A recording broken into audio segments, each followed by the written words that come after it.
Welcome to the Hormone Health Boss Show, where each week we will explore the tools, strategies, and education you need to confidently advocate for your health, reduce your symptoms, and navigate your journey from peri to postmenopause like a boss.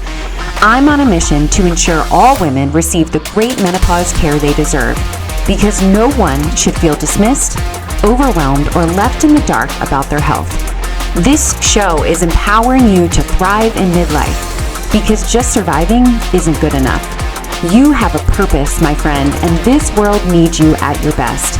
It's time to thrive like the boss you are. Let's get started.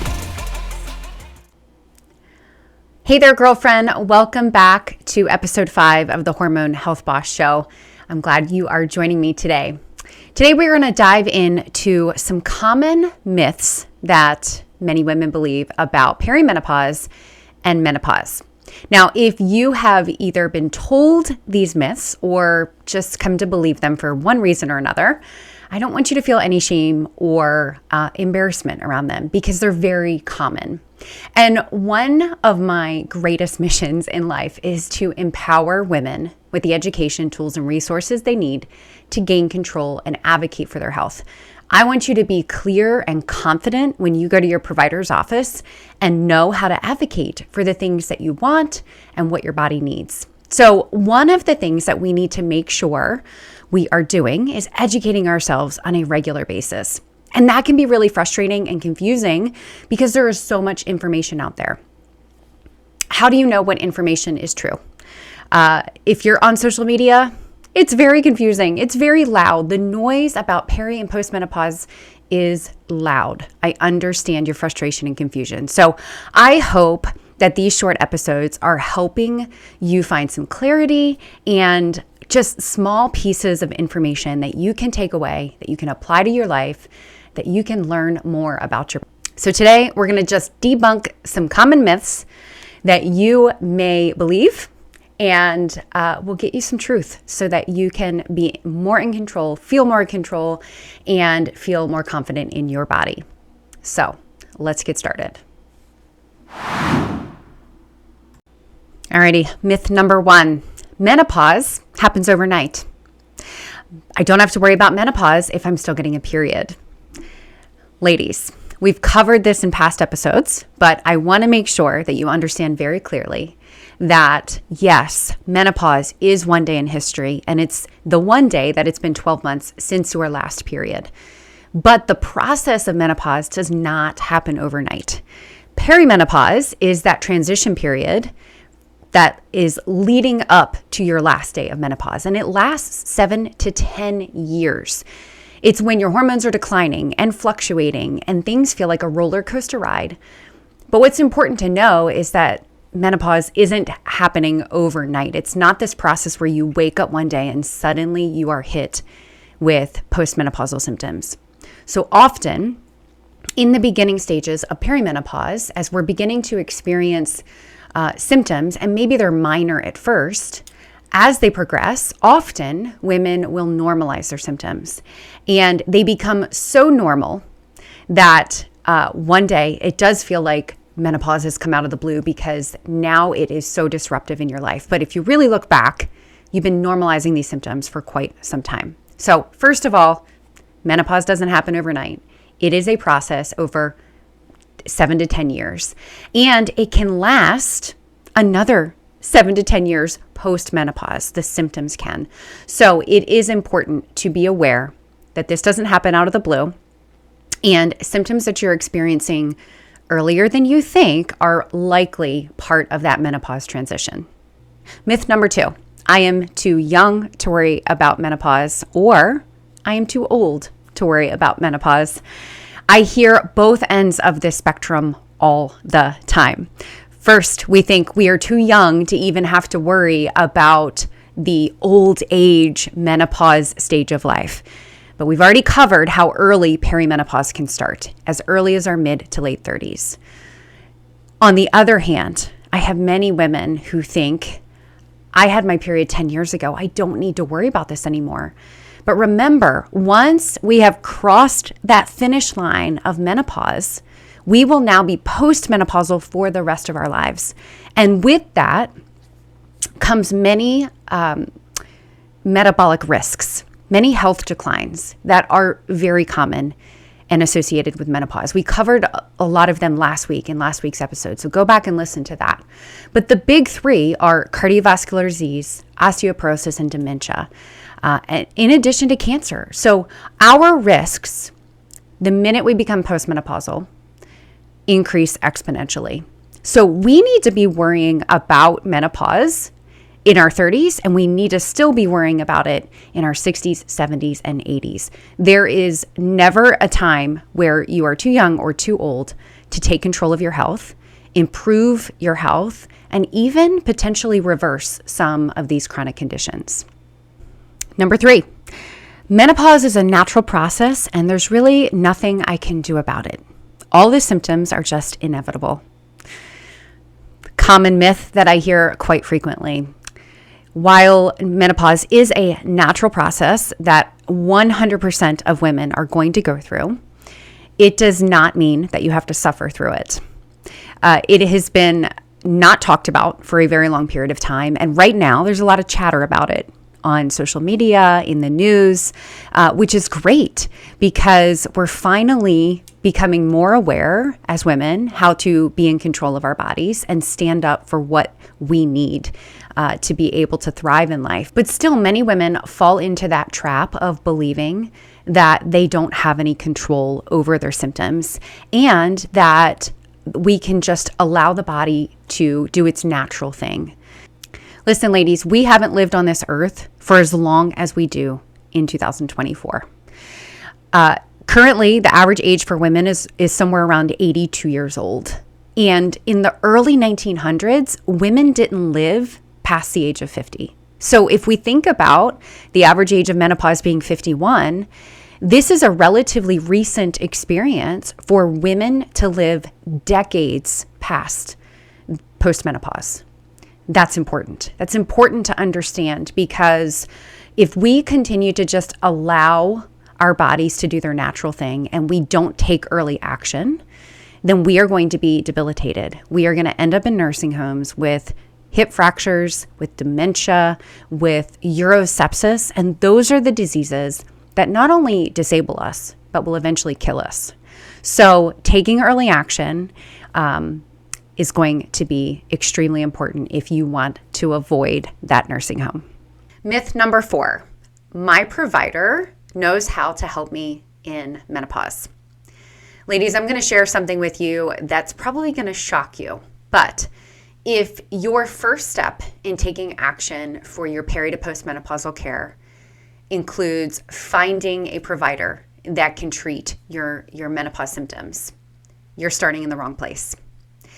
And that's because most providers, whether it's your GYN or your PCP, have not been properly trained in the total and holistic care of the menopausal woman. We are just discovering and learning information about menopause and how to treat it best. And there's been a lot of misinformation about it over the years. In fact, GYN training programs, less than 30% of them even discuss menopause care at all.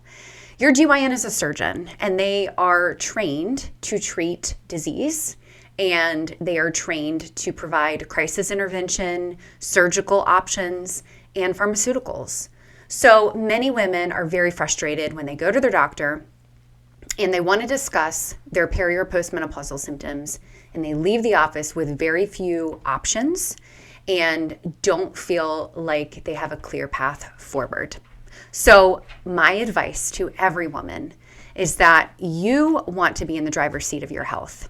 You want to be educated before you schedule that appointment so that you know how to advocate for your best care. You want to know what your own personal goals are. You want to know what some potential treatment options are that you want to be able to discuss with your provider. And you want to know what types of questions to ask your provider to even see if they know what they're doing, right? So before you go, you want to know. You want to be in the driver's seat of your health. Alrighty, myth number 5. and maybe the most common myth that I still hear in 2024. Hormone therapy is dangerous and causes cancer. Now, if you have believed that or have heard that myth before, I want to encourage you that there are real reasons why you have heard that. There was a study done and abruptly halted in 2002 called the Women's Health Initiative. And this study misrepresented some data that they had found.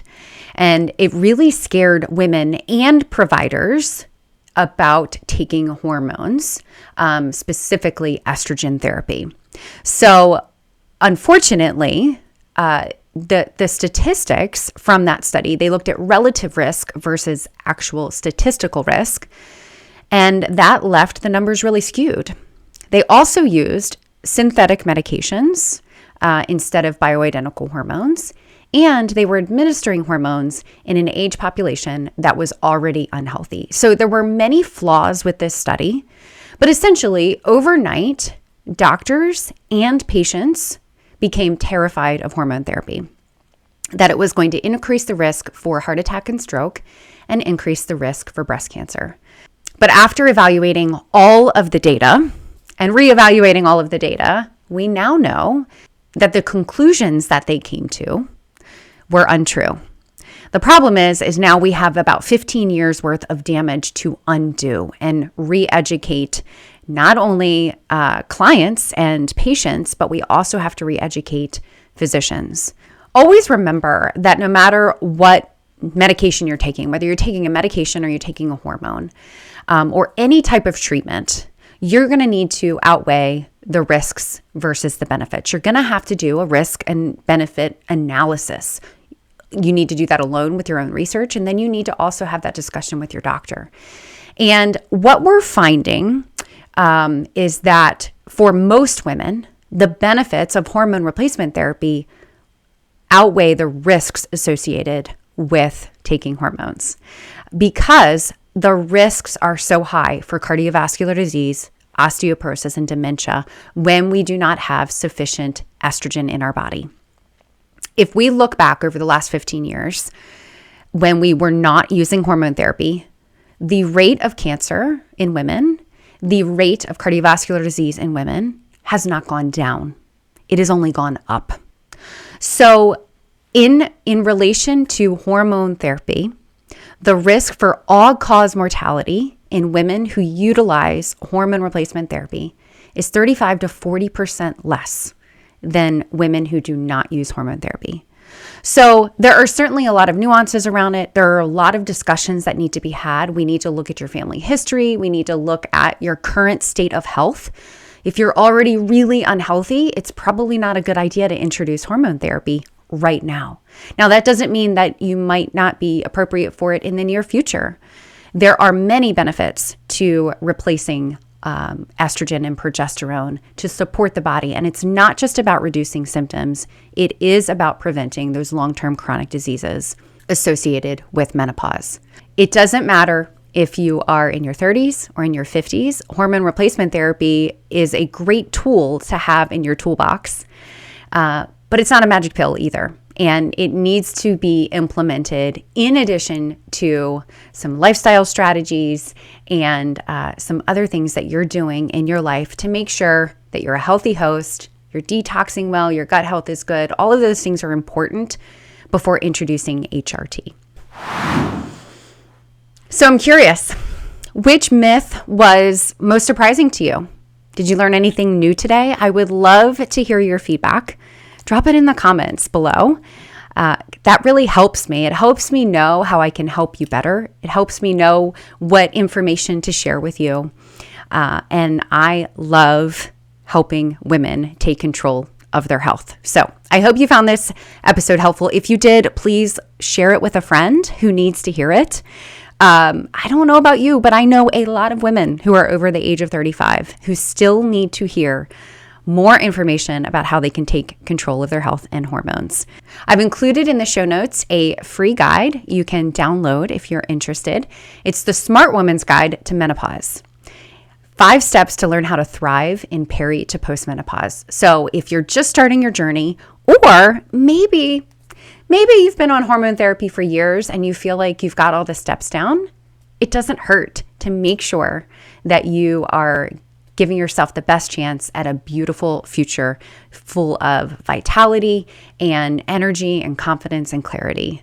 So girlfriend, I am here to help you thrive like the boss you are. I will see you next week.